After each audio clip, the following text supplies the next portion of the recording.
খাইতে কে না পারে? সবাই পারে। কিন্তু খাবার আছে, তবু আমি আল্লাহর নির্দেশে নিজেকে সংবরণ করব। একটা নির্দিষ্ট সময় সূর্য ডোবার আগ পর্যন্ত আমি খাবো না। এই যে ধৈর্য, এই যে সহনশীলতা, এই যে আত্মনিয়ন্ত্রণ, এই যে কন্ট্রোল, এই জিনিসটা আপনার বাচ্চার জীবনে অনেক গুরুত্বপূর্ণ একটা ব্যাপার। এটা তার জন্য অনেক বেশি জরুরি। তার কারণ তার সারা জীবন সামনে পড়ে আছে।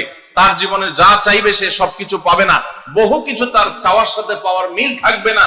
তার জীবনে অনেক সংগ্রাম করতে হবে, অনেক ইচ্ছা বিরুদ্ধ বিষয় তার সামনে এসে দাঁড়াবে।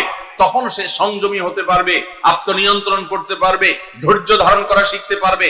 আপনি যদি তাকে রোজা শিখান, আপনি তাকে যদি শ্রম শিখান, আপনি যদি তাকে বিরত থাকা শিখান, আপনি যদি তাকে সংযমের এই ইবাদত শিখান, আর যদি শুধুমাত্র ভোগ শিখান, বাচ্চা মুখ দিয়ে বাইর করলো আর আপনি অস্থির হয়ে গেছেন তাকে দেওয়ার জন্য, চোখ দিয়ে কোনো দিকে তাকাইলে তো সে কেনার জন্য আপনি পাগল পড়া হয়ে গেছেন, এমনকি হালাল হারাম পর্যন্ত বাজ বিচার করছেন না।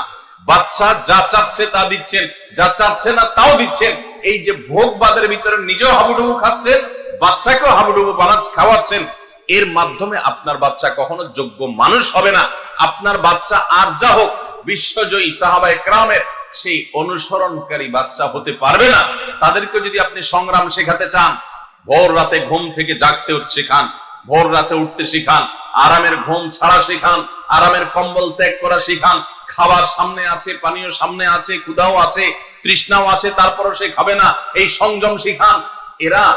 এরা দেখবেন পৃথিবীর নানা বাধার পাহাড় তারা ডিঙাতে শিখবে, নানা বাধার প্রাচীর তারা ডিঙাতে শিখবে, অতিক্রম করতে শিখবে।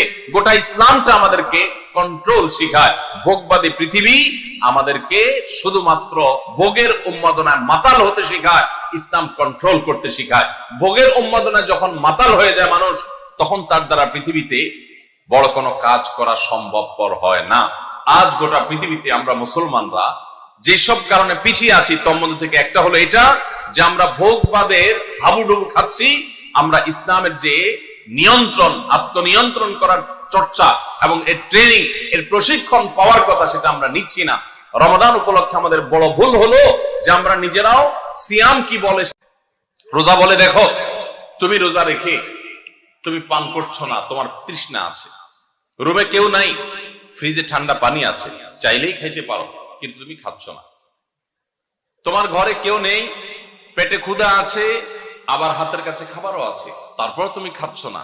কেন? আল্লাহ নিষেধ করেছেন সেজন্য। এখান থেকে শিক্ষা গ্রহণ করে তোমার সামগ্রিক জীবনে আল্লাহর সমস্ত নিষিদ্ধ বিষয় থেকে বেঁচে থাকার যে ট্রেনিং এবং চর্চা, সেটা তুমি গ্রহণ করবা। এই কথাই রোজা আমাদেরকে প্রতিনিয়ত বলে। তো এই জন্য রমাদান